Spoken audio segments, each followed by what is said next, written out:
Welcome to the podcast, Mr. Mukund Rao. Thank you so much for accepting the invite and being here. This podcast with Sai is an initiative by Success Shipping. Welcome to PortCast with Sai. This podcast is all about shipping, logistics, and how the industry works. I am Sai, and I'm here to share insights and stories from the world of shipping, where we are trying to give information about logistics, the fine nuances about the logistics to the world. People inside logistics, people outside logistics can still learn about this. And the agenda here is to bring in more good-minded people to consider logistics also to be the first choice of their career. This is a simple charity from our side. Thank you so much for being here. Thank you, Mr. Krishna. Thank you for having me here. Good evening, first of all. And before going into the much technicalities of all these things, more than logistics, as you might know, being a lawyer, you can have we can discuss on the legalities and the legal aspects that is involved in the shipping fraternity and the shipping industry, and the day-to-day hurdles that are being faced by, or the precautions that need to be taken by. Perfect. Since you are a lawyer, you are a master of law, and you're already practicing in the court of law for the marine. So since you know a lot of legalities about the marine industry, I'm here to ask you a lot of things for me and as well for the people who are watching, a lot of insights about the legalities in the shipping industry. We all know there is somebody called shipper who actually sends the cargo. We all know there is somebody called consignee who is receiving the cargo. We all know there is somebody called liner, or the people who are owning the ships who is present in this world. But there are lots of people who are engaged between shipper, consignee, liner, right? So we are going to talk about every aspect of it in terms of legality and what people are missing today to address in terms of legality. Lots of people are missing today. That's what I feel personally. It's okay, pathikalam. It's okay to leave it and then just move on. There are lots of people who are trying to cut short and move on. So here we are trying to do something where you will explain us where all you don't have to cut short, where all it is required to embrace legality into the system. So to start with, I want to know a little more about you. What's your background in terms of legal, in terms of if it is okay for you, if it permits you to talk about it, please go ahead and give us a quick brief about what you do, how you do. Before starting that, the question that you asked me was where not to cut short, but people come to me only for the reason to cut short their time, to cut short their work, and of course my work is to make things as simple as that, and also to keep my clients at their space where they feel comfortable, and they should not get into any kind of trouble where they might face trouble in the future, and also to guide. And the biggest thing is time cut short pannu avanga. Right. That is what is the agenda where clients come to me. That is how we work also. And about me is I'm a law graduate, completed my law from Tamil Nadu Law College here. Then I completed my master's here in same law college. And I had been into, I stepped into the court as an intern in the year 2011.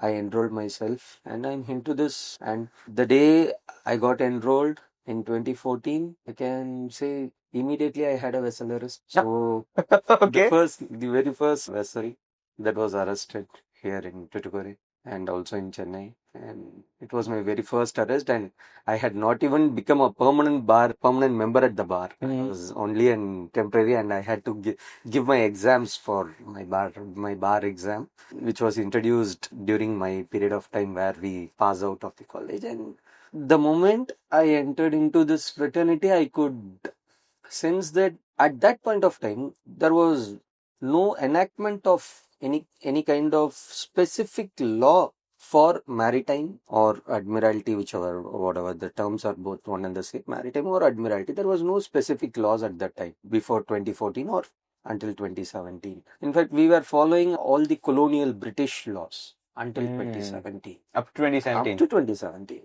Okay. And because of which most of the people, I cannot say they were unaware, I can say they were kept in dark.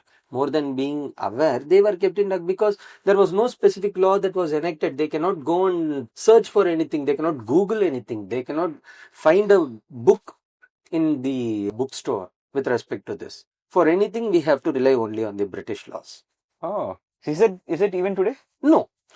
today there is an act from 2017 which is called Admiralty Act, Mhm. and it has been enacted, and from 2019 it is in force, and because of which now people are becoming like more and more aware of what is vessel, what is ship arrest, what people, even though even before the Admiralty Act was enacted, there was Customs Act and there was Major Port Trust Act, there was Minor Port Trust Act. Port Trust Acts were there and Customs Act was there. However, there was no specific act for arresting a vessel. Interesting.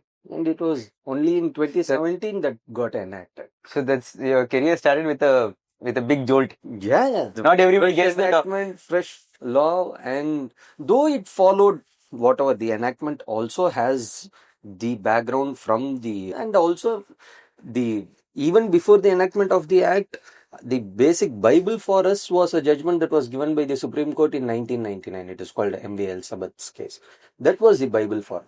And it contained all the precedents, it contained all the rules, it contained all the ways in which a vessel has to be arrested. Wow. Okay. So we'll talk more about this. Let's talk some interesting thing. What I personally feel, at least in the Indian subcontinent or in the on the eastern side of the world, it's where we are. I see there are a lot of people who neglect the safety, security, legality. They neglect it so easily. They feel that it's not required. Where is this coming from? What exactly do you think is the root cause for this kind of a negligence on legality? Not just legality. I see this in almost every place where they need to spend a little extra money, because this is a place where you'll have to spend a little money, legal, safety, security, all these ways. But I see people neglecting this. What do you think is the primary reason for such kind of negligence? Even today, there are many people who haven't even taken the basic insurance, term insurance for their own lives. Okay. Even today. But when you say insurance, I get scared because I have a beautiful insurance with me. Okay. It's a 10 lakh cover policy. And I got my wife got a little small surgery that she underwent. I was super confident that, okay, I've been covered with a 10 lakh policy, and went ahead, submitted. And it was like third year. It's not even the first year, it's the third year. I know up to 24 months, you're not supposed to claim anything. Correct. Apparently, she had an aggravated injury in her abdomen, so she had to undergo the surgery. I went for submitting the documents, they collected the documents, and I got a rejection letter stating that there is one particular line which the doctor has mentioned. The cause is, and the is a thing which is existing for almost 10 years, right? So when they mentioned that, they said they rejected. I said 24 months is passed by, why should you reject it? There is one more clause which states that if you have not mentioned the pre-existing condition in your during the inception of your insurance, you are not bound to claim it for the 36 months. Even I face that. Everybody faces that. The moment I took a medical insurance after my marriage, it was not even 2 to 3 months. There was a minor surgery that has to be conducted on and my wife had to undergo some minor surgery, for which they said, you can go to Apollo, you can go here, wherever you want. And the approval was instant. No questions asked. I would have spent not more than 500. But the cost and everything that was covered was somewhere around 1.5 to 2 lakhs. Everything was covered. Even at that point of time, subsequent to this COVID, there was the usables and other things that were not covered, and all those things which were also covered. However, after 1 year of that insurance, which was covering, my insurance was for 25 lakhs. I went under a surgery. They said, sorry, it is a pre-existing one. You could have had this from your birth. How in the world I will know that I had this? Or because they say it could have been in your body from the time of your birth. And that's precisely what they said. And you have not disclosed it. I said, how will I even know? At least I should have had some symptoms. Correct. For me to go and have a checkup with the doctor saying, see, I have these symptoms, there is a small bubble here. Something like maybe is it because of this kind of scenarios that's happening in the world, people are not giving importance for such kind of things? Because the mentality is, anyhow you are going to reject. Anyhow, I'm not going to get any claim out of this. Or 50%, anyhow, nothing is going to happen to my cargo, or nothing is going to happen to my goods. Unless or until they come to know that, no, there is a valuable cargo and it has to be covered by insurance, and only by covering my insurance, and the insurance that are being taken today are also taken only by the reputed companies. So also people tend to, they want their shipping, they want their cargo to reach the destination faster, and they don't even pass on through a reliable person or a reliable agent, or they don't even care of doing a background check. Something called know your customer. They don't do a background check. Even if they do a background check, as on today, just having a license, and when it comes to, you see, the shippers and other people, shippers as on today, for me, the shipper will be the different person. For the person who had booked cargo, for him the shipper will be a different person. Shippers differ from each stage. We cannot determine who is the initial person who has shipped the cargo. That's the biggest pain. Biggest pain there. There's a whole chain, right? Chain. So to explain a scenario, let's maybe for the people who are watching, let's explain a scenario. There must be a person A who is manufactured a particular product. Let's say this water bottle has been manufactured by person A, and then that person sells it to person B, and that person acts as a trader who buys from here and sells it to somewhere, some other part of the world. Correct. Now this person becomes a shipper. But actual shipper is this person. Yes. Now buying, as far as the invoice that has been given by him, for him he is the shipper and manufacturer. Right? Now, to make it more complex, there's one NVOCC who is the liner, and for that NVOCC, the shipping line is the line, and he's the shipper. But how he knows he is not the shipper, he is only a forwarder.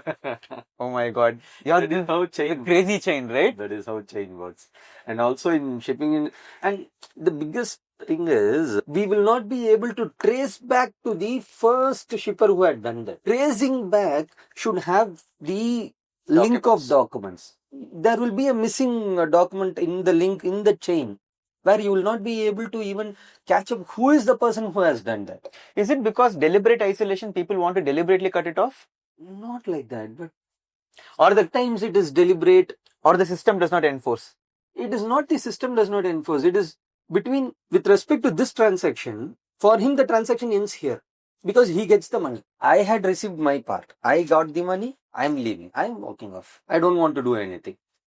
From when the transaction changes from this person to the freight forwarder gets his freight or the money, he walks away.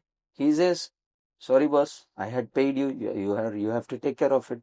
Now, when the chain goes one by one, and when it reaches the destination port, the shipper will be none other than either the person who had loaded the cargo into the container or loaded the cargo into the vessel. In fact, he would have not even known what is the cargo. That's the scary part. Yeah, he will not even know what is the cargo. In fact, the shipping line does not know what the cargo is, right? Most of the case. And isn't it the reason why we are seeing a lot of incidences that's happened? One near the Vilnius port, where we saw that there's a whole vessel which got capsized. There was one more fire accident that had happened in the west. There's one more vessel that got fully burnt and capsized in the east with a car carrier because of the EV cars. Correct. So there are lots of incidences. Recently, there are lots of incidences that's been happening. I would like to know, in such cases, how should a shipping line work? How should a shipper work? How should the forwarder work? When it comes to capsizing, when it comes to a fire and all those things, it is beyond our control. Act of God. Totally an act of God. Only when all those things happens, the involvement of this freight forwarder or involvement of this or being these people to take measures, all those things will not fall into picture. The reason being, they have completed their part, and because of some fault, maybe an electrical fault, maybe an act of God, whatever it is, the vessel gets affected. What happens subsequent to that is, there is a surveyor that is being involved, then the charterer or the owner gets involved directly. Okay, the vessel owner. Okay. We will not know whether the vessel owner is getting involved or the disponent owner is getting involved. That is also there.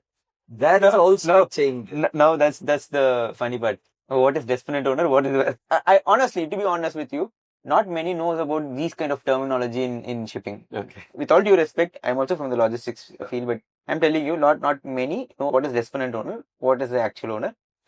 So if you can explain those. The same how to put it very simple, to keep it very simple. how we had just discussed about this ship manufacturer, then it goes to another hand, then it goes to another hand, then it goes to another hand. The person who owns the vessel, who had purchased it from, how we purchase a car, the same way the vessel is being purchased, but the procedures are totally different, and the procedure of purchasing a vessel in India is absolutely complex. You cannot do it as simple as that, and there are very handful of people who does this registration of vessels and all those things. Once he purchases the vessel, he will not do anything. He has got the object which is going to fetch him money for at least not less than 25 to 30 years. Wow. Okay. Depending on the age of Age the of the vessel. vessel. What he does, he says, I cannot do anything. I own the vessel. He gives it in two manners. One, either you take the vessel totally, manage the show, meaning manage the crew, as well as the vessel. If both are taken care of by a person, he becomes the disponent owner. He will be the manning agent. He will be the person who will take care of the vessel. He manages the vessel and does everything. Meaning, there will be a agreement, Chattopadhyay, between the owner and the disponent owner, which we will not be able to decipher. Absolutely. The charterer, not the shipper, nobody will even have a glimpse of what is there in the Chattopadhyay between the owner and the disponent owner. It is absolutely a confidential document between those two people, and he takes the vessel and he takes it for, there are also charters, time charter, and I'm not going into much technicalities. To give a quick brief about it for the betterment of everybody, I'll just put it this way. So I have a truck. Yes. Okay. Or PN bus. So let's not even think about, let's say there's one bus that I purchased. I am the actual owner. And tomorrow you are taking that bus from me and including the fuel, including the maintenance of the vessel, of the bus, including the driver, conductor, everything. You are running the show, then you are the disponent owner. Correct. Including the insurance part of it, which will be taken care of by the disponent owner. So basically, I will only purchase it. It's like this. I am the landlord. I will be the landlord of it. You will be running the building. This is what it is precisely. Yeah. So that's the disponent owner and the actual owner. Yeah. Right. So we will not know who steps into, because in the Chattopadhyay there will be a term, whatsoever it might be, I will not come. The owner might say, sorry brother, there is a Chattopadhyay which says that even if there is an act of God, it is only you who has to take care, and the loss has to be borne by you. Now I'll have to, sorry to cut you in this, but charter party, again, a charterer is somebody, let's say the disponent owner who is running the bus. From there, they're taking a lease for a leisure. One day, I have a big crew of people. Voyage charter. That is called voyage. I am telling you, bring your bus. We will all board the bus. You will drop me at Mahabalipuram. Come back. That's your trip is over. This is called charter. Correct? It's a voyage charter. That charter, the disponent owner can do it himself, or the disponent owner will charter the vessel to a third party. Now a third person gets involved into this. So now the disponent owner will act as the owner. Wow. With respect to the charterer. The head owner will be the real owner. Now I turn to being a owner who owns the vessel. I turn to be a head owner. Then comes the disponent owner. Then comes the charterer who charters the vessel. The same, how this owner is going to sit or lay back and earn out of this, the disponent owner will also do the same. However, disponent owner will be much more careful, because the head owner will say, I am not going to do anything into this. It is you who has to take care of everything. You just pay me the money. That's all. Because the insurance also will be on the disponent owner. Yes. So in the case of fire, the disponent owner will be 100% in charge. Depends on the clauses that are being entered into the agreement that are being entered into the head owner. So that also will be like completely discreet. It will be between them. Wow. That's whoever comes into the picture, whoever steps into. Even the charterer, even the disponent owner at that point of time who had entered into a Chattopadhyay with the charterer, he would have put all the roles and responsibilities on the charterer. In the incident where the fire is happening and where you are not able to recover the ship nor the cargo on the ship, how should a cargo owner act? How should a cargo owner work in this case in order to recover his losses? How much actually will he recover the loss, first of all? Yes. 100%? Yes. Because on the road, you can find a vehicle which is not insured, for which you can pay a fine. In the waters, you cannot find a vessel without an insurance. Yeah, been right. There is a pool of clubs, and every vessel that afloats on the water, yes, it has to be insured, and there will be a club that is involved.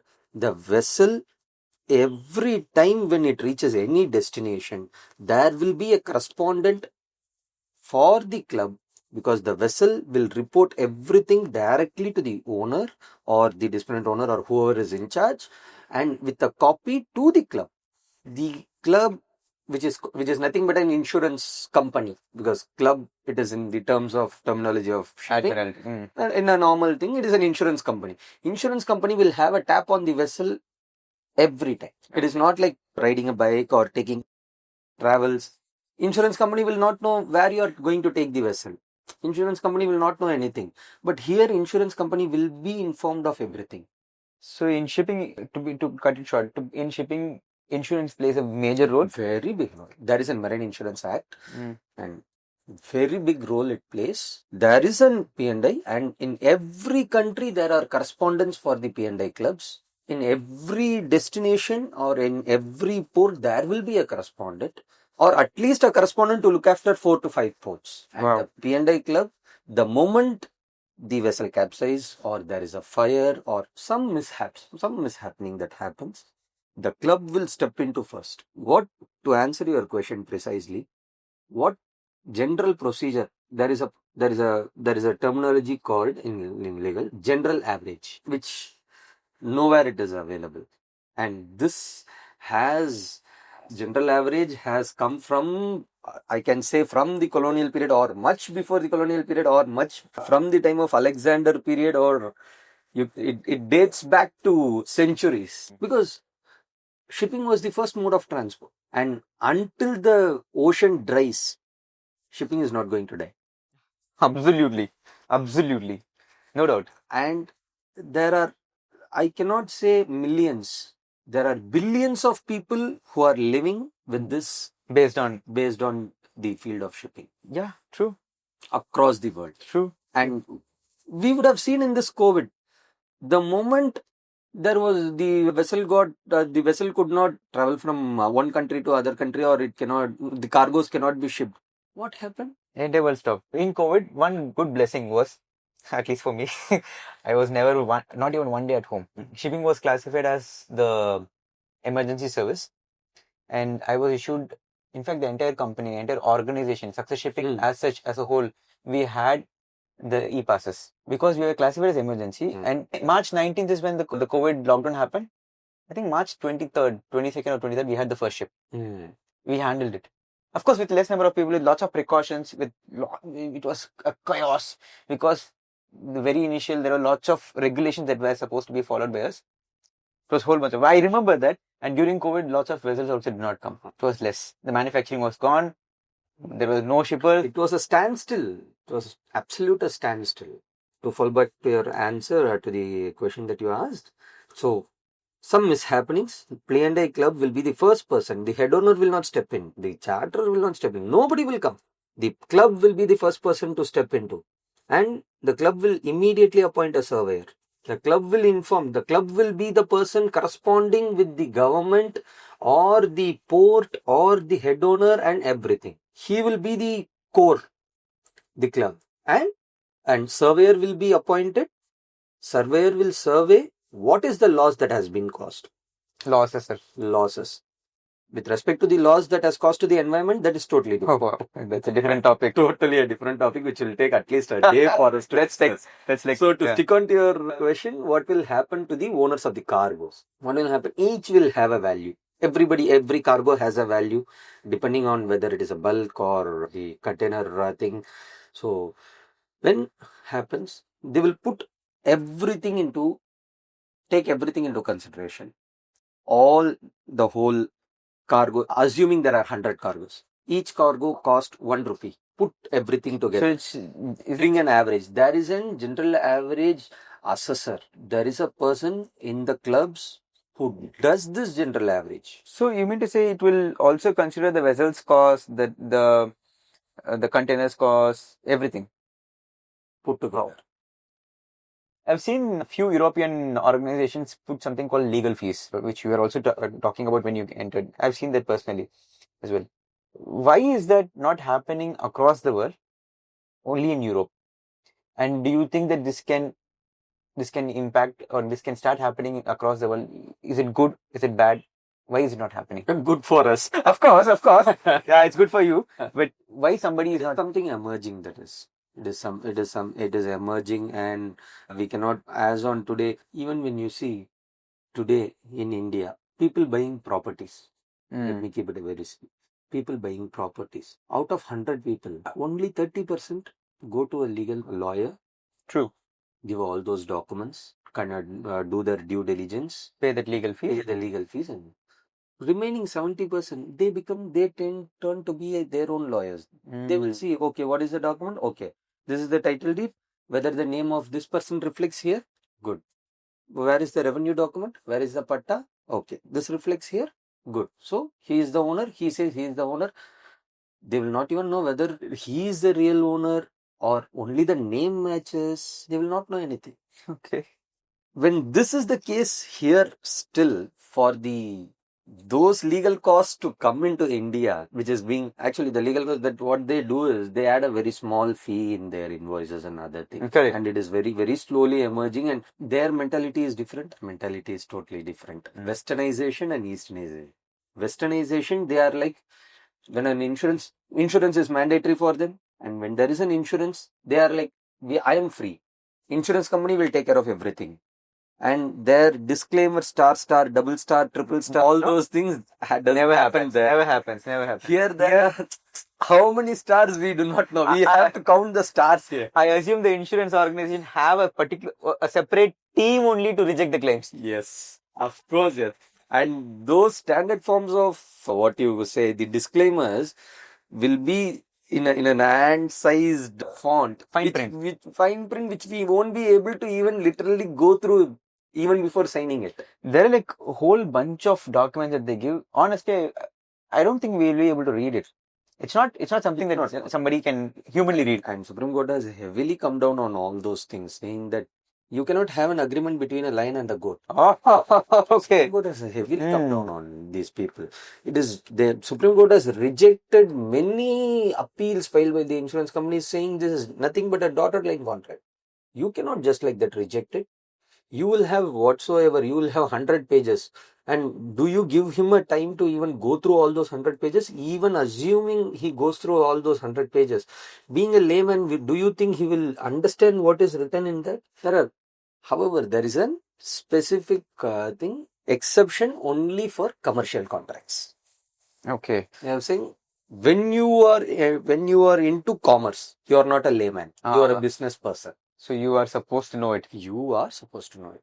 So as a business person, if somebody is taking an insurance, then they are supposed to know every fine nuances of the business, every fine nuances of the insurance that they're taking, every fine nuances of the legal things that they're undergoing, every fine nuances of the GST, all that. The concept of dotted line contract doesn't work. It's only on a general public. When you say contract and then bonds and all those things, then I'm just getting reminded of something called running bonds, or the bonds that we submit to the customs on behalf of the liners. How critical, how people are taking it so lightly is something that I wanted to ask. I feel people are taking it a little light. I feel it has much more importance than what it is.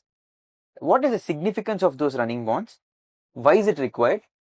And if it is required, how much importance that bonds have, and how people are taking it lightly? Running bonds in day to day is being handled in such a casual manner. People don't even know what is running bond. They will have 100 bonds in their hands. When you go just at the gate of this customs, every day there will be like, they will just affix the stamp, seal, sign, throw it inside. Seal, sign, throw it inside. What the person who is even sealing and signing those things, he will not even know for what reason he is doing that, and why the customs has this running bond. The customs has to, what happens first, under the Customs Act, when a container arrives, these running bonds applies to these containers and all those. When a container enters into the destination port, even before the container is being offloaded here, you have to manifest it. The basic thing. Pay the duty. Once it is done, along with the duty, along with the manifestation, you have to file the bond.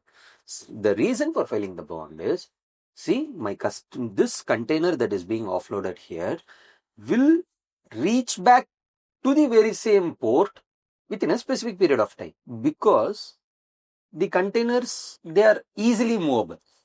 Meaning you can just keep it into a truck, load on a truck, you can move it from one place to other place. And having a count on the container is also very difficult. You cannot have count because there are lakhs of containers. You cannot have a count on the containers also.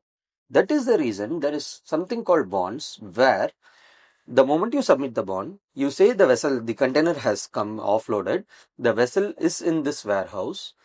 In fact, the liners, the owners of the containers, have to intimate the customs saying where are the containers being placed, because the warehouse or the place where the container is placed, it is also an extended arm of a container, custom bond area. It is a custom bond area for which warehouse regulations comes into picture. So it's not a simple thing. And the moment the vessel doesn't come back to the port, or it doesn't sail off from the port, from the very same port, within the specific period of time, customs will immediately issue a notice. For not sending the cargo, for not sending your containers out. You even send the empty container, the customs is least bothered about. If you want to retain the container, renew the bond.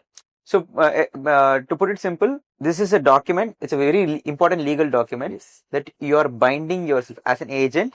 Let's say Success Shipping is an agent for a particular line. Then we are being bound to the customs that anything happens to that container, I am responsible. Correct.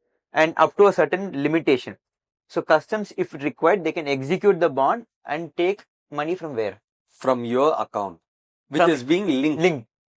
So let's assume we have like 3-4 accounts, and any of the account they can take it. You will have there will be a fixed account from which you will be paying the customs duty, which will be linked to the PAN, which will be linked to the customs also. They will have that account. They can have a tap on that account all the time. அந்த அளவுக்கு ஒரு கிரிட்டிக்கலான டாக்குமெண்ட்டை ரொம்ப light ஹார்ட்டடோட handle பண்றாங்க அப்படின்றது எனக்கு தோணுது. So when a person is executing a running bond, which means he is legally bound for that particular container till the container goes out of India. Just in case that container is stuck in India, then the government of India has all access to debit the money from the bond issuing company equivalent to the duty payment of that particular container. Correct. Okay. So இது ஏன் வந்து ரொம்ப லைட்டா எடுத்துக்கிறாங்க எல்லாரும்? I feel people are taking it very lightly. People are like, first accountability அப்படின்னாலே நம்ம ஊருக்கு கொஞ்சம் வந்து அக்கௌண்ட்ஸ் வந்து வராது. ஐடி அதனாலதான் இன்னைக்கு வரைக்குமே வந்து இன்கம் டேக்ஸ் பாத்தீங்கன்னா only very less 1 or 2% of the people of the whole country are paying income tax, because having an accounts, making it accountable is too difficult for us as a normal mentality of the people here. But Customs Act, yes, the act is so stringent that you have to come and report back to me saying that I had renewed this bond and this container is lying in this warehouse or lying in my yard or wherever the container lies.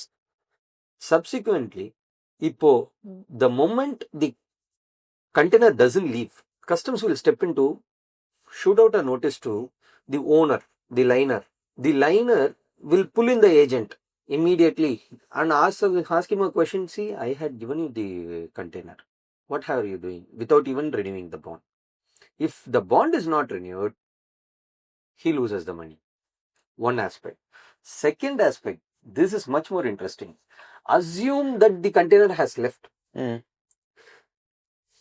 Which happens. Assume the container has left. Even at that point of time, we are in India, so government will come after 2-3 years saying that this container is still lying in India. This container has not left India. However, we would have even manifested Export General Manifest saying that no, see, I am exporting this container because as far as Customs Act is concerned, container is also considered to be a good. It is one of the goods, container. That is the reason you pay duty. Okay. You manifest it. What can be manifested? Only a goods can be manifested. So container will also be part of a goods there. So the moment, who prepares this Export General Manifest? The liner. The liner's agent. Liner's agent. Liner's agent will also not do that. And the CHA said. CHA. CHA will also not do that. The consolidator. Okay. A chain. Consolidator will prepare everything. He will pass it on to the liner. Liner will pass it on to the vessel operator. This is how the chain works. Even a small mistake committed by the consolidator, the vessel operator and the liner will be responsible. Fantastic. I think recently also you attended the case of this, and there were a lot of chaos on the liner's end because they were on the vessel operators end. On the vessel operators end. And the vessel operators were the people who, under the Customs Act, are the first person liable for all these things. And our government will always wake up after 2-3 years. However, in this case, it woke up after 5 to 7 years. Wow. Yeah. And they said, see, brother, 5 years back, this container has reached India. Or 5 years back, you had filed this EGM, you had filed this IGM. However, there is a mistake in this IGM. We can raise a valid question. What were you doing for all these years? You are the person who in fact authorized me with respect to this EGM and allowed the containers to sail out of, or allowed the vessel to sail out of with carrying all these containers. We are answerable. In fact, we can even rectify it with the customs, saying we can file a rectification also. This is a error that has been committed. However, the container has already left, but the people, the agent doesn't have access to it. That was the major ground that we argued. He did not have the access to the ice gate. In the ice gate, we are not permitted to do anything. We demonstrated it in the court, saying, see, this is the ice gate website.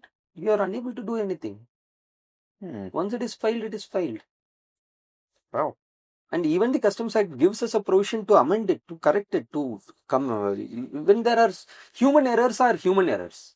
Everywhere there are human errors, and you cannot avoid of human errors. Act provides, but the procedure or the manner in which it has to be done, when it was manually done, there were records that were kept. When it has now changed into electronic and all these websites, ice gates and other things, we are unable to do it. Though we have a login ID password to enter the ice gate to file IGM, file EGM, the errors cannot be rectified from our end. What will the vessel operators do? Who does not have access to ice gate? It's a serious concern. I get it. So I will ask you one very witty question, I would say. Let's say that today AI is seeping in left, right and center everywhere. AI, good. Artificial intelligence. Of course, it does not stand in par with the human intelligence, but I've heard few case studies recently. There's a Claude AI. There was an engineer who was trying to shut it down.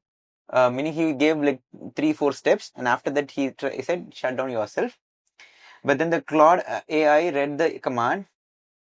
I don't know if it was Claude or some other AI, but it read the command and it went in search of what all emails that particular engineer is having.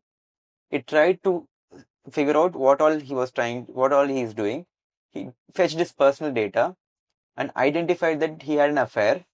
And it sent a threatening email to the person saying, what was the prompt? He fetched the threatening.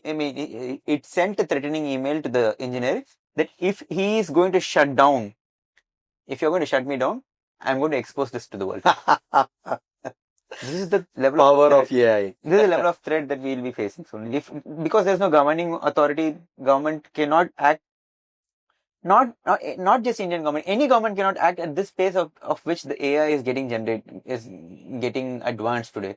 So, having said that level of vulnerability is there in AI. People, as far as I know, there are lots of people who are depending on AI for legal advising. Any legal advisory they're picking out from AI today. Do you think it's good? Do you think they're exposing themselves to the AI in terms of legalities? What will be the repercussions because of this? And Likewise, there is advantages also, because even for small things, they don't have to depend on a lawyer these days. So they can get certain things very fast. So like, for instance, Admiralty Act 2017, and then its update, everything will be available there, which can be easily fetched. Even the colonial law will be there available, it will be easily fetched. Learning, yes, it's a good place. But do you think that can be executed, that can be used? Laws are nothing but interpretation. How?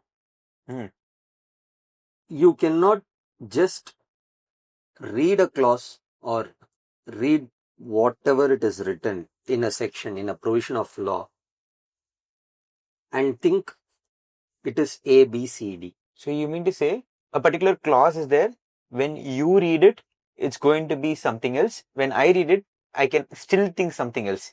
Interpretation still matters in the court? It is the one which matters in the court.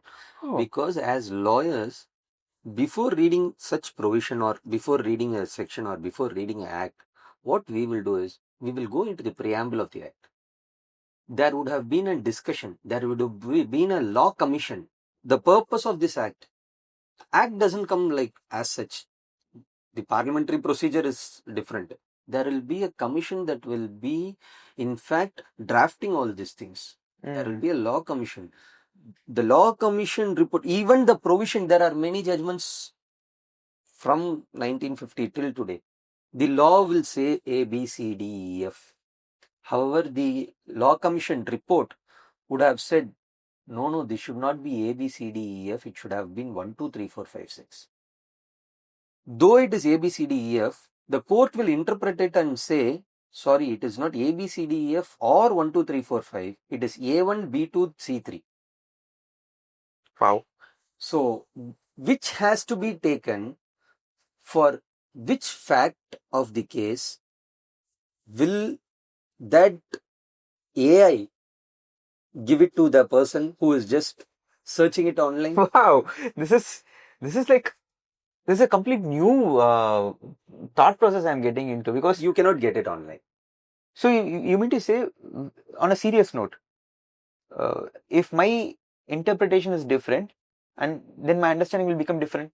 Totally. So my execution will become different. Totally. So I can still know the law and do a mistake. Yes. Wow. Yes. So this is... You might have the book knowledge. You might know what is written in the act. You might not know what is the essence. How do you know? How will somebody know the essence? Is it based on previous court cases? You have to have the entire background of why even any word, even an is or a comma or a full stop is there prevalent in that section. That an AI cannot do. It cannot. It might not know. It might not know why this full stop is here, why there is a pause here, why there is a term called that or this or is or may or shall is here. Every word differs. Every word differs. May is something different. You may do it. It is up to you. It is a choice. But court has said no. May has to be considered as shall. Okay. There will be a shall in a provision. But the court will say no. It is your discretion, brother. Though the provision says shall, no, you have to presume. You have to take a discretion because it depends on the facts of the case. It runs back to the law commission report. Why the word shall is there? Why the word may is there? Wow. So which means knowing the preamble makes a lot of difference in before reading. That is what the AI, when you, as you said a moment ago, saying I will type Admiralty Act and it will fetch it. Yes. Do you know what is the background of the Admiralty Act? The Admiralty Act was kept, the bill was kept pending for not less than 10 years in the Parliament. 10 years? It was enacted. It was kept pending. And in 2017, yes, it was enacted. The reason why it was kept pending, how many law commission reports are there behind it? All these things, AI will not pull you out. AI will pull you out if it is available in the internet. But the layman needs to know what prompt he has to give to that AI to pull that out. So essentially, it again boils down to the human intelligence. Yes. The human has to be so creative enough, or he has to know the law, the legality, Yes. and find nuances. Not just a fine nuance. He needs to understand a lot of things. Just like you are so seasoned lawyer. You have seen a lot of cases, right?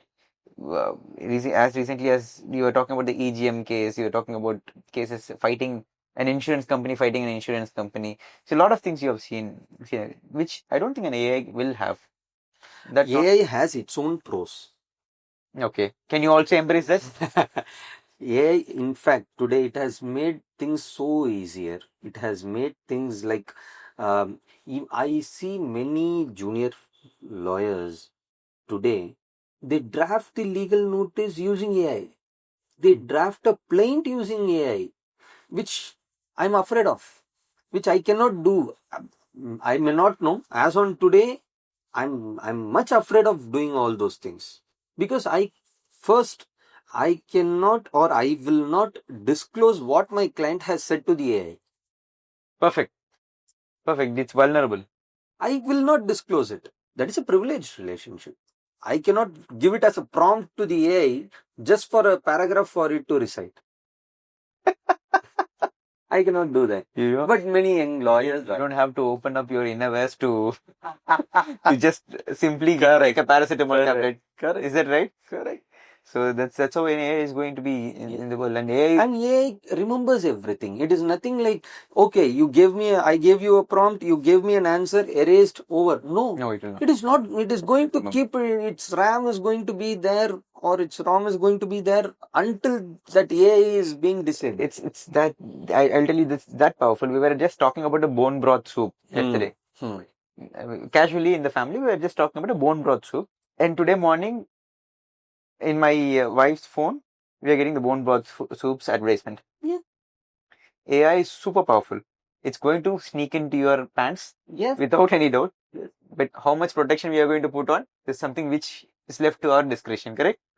just like the court of law where it says shall has to be under your discretion. I recently came to know that in China, in Beijing, I believe, there is an AI court that has already been established. AI court? Subject to correction. I just came across. There is an AI court that has, and no human interference. Wow. You come up with your case, you say this is your complaint or this is your claim or whatever it is. The other side comes up with a defense.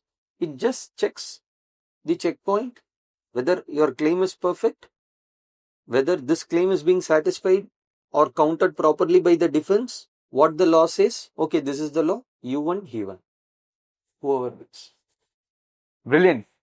It was great, Mukund Rao sir. It's good that I had you here. I personally learned a lot of things. In fact, I did not know that till 2017 we did not have something called an Admiralty Act. It was something which I learned, and then also learned that whatever happens, the key is with the primary hit holders are the liners. So liners has to be protected, and for which the P&I club vessel operators has to be protected. So they are the whole and soul for this entire shipping industry, and they have to be protected. Yes. And if somebody is a vessel operator, I think they should, if they are watching this, and they will be aware of this. And if they are aware, well and good. If they are not aware, I think they should get this thread tied fast. And just before wrapping up, I have a quick few bijili patas. சொல்லுங்க எப்படி வெடிக்குதுன்னு பாப்போம் எப்படி ஆகுது. Before going to the court, what is your pre-workout drink? I have a cup of black coffee. Absolutely. It works like magic. What is the best court that you have ever argued on? What's the worst court that you have ever argued on? All courts are same. I cannot say this is the best court or I can say yes, okay. I liked the way in which it was argued. Because I go from the magistrate court up to the Supreme Court to argue, and all the courts are one and the same. And if I remember, you also were present in the Singapore court. Yeah, I could not before the Singapore courts. I had the opportunity of assisting the Singapore lawyer. Okay. And I had participated in SIAC arbitration also, and I had contested a case in SIAC arbitration and also in LMAA, London Maritimes, I think. And few anti-arbitration matters also here. Okay. So it was very good arguing over there, or seeing the nature in which matters are taken up in Singapore and as well as in London, and the manner in which you cannot compare Indian judiciary to anywhere. Singapore judiciary or the London judiciary, no, you cannot compare it. Our Indian judiciary, the judges are also human beings. They are burdened with the cases. Lot of cases. You cannot express the work that today's judges put in, the amount of time, the work that they put in, the amount of time that they invest. You cannot express it at all. You can say, it is very easy to say, he is a judge. He is so sophisticated and all those things. It is to be very much sorry to say, in fact, it is a pain in the Okay. It is too difficult to be a judge. You can be a lawyer, too difficult to be a judge, and too difficult to continue as a judge for years and years. It's a pressure. First, a person cannot sit in the very same place for 8 years. 8 hours a day. And how many cases in a day? 200, 300. Wow. Our Indian judges will dispose of cases like that. Brilliant. What's the pitiest case that you've handled? இதெல்லாம் ஒரு கேஸே கிடையாது ஆனா that I've handled.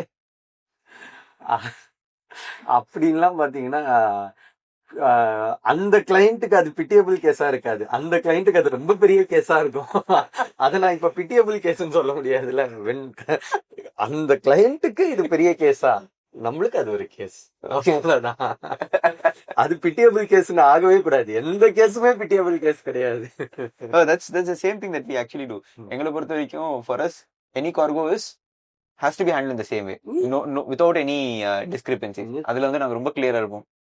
Value of the கார்கோலாம் immediate. கிளையண்ட்டுக்கு என்ன வேணும், 10 ரூபாய் ஆனாலும் பரவாயில்ல, 10 கோடி வேல்யூ கார்கோ ஒரே மாதிரி ஹேண்டில் பண்ணு.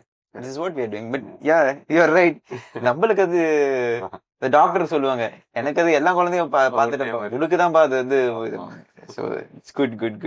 So thanks Mukund Rao sir. So it was nice having you here, and thanks once again to accept the invite that you have come here, and we are very happy to host you here, and thanks for people watching it. It's Sai Krishna signing off from Podcast with Sai, powered by Success Shipping. Thank you.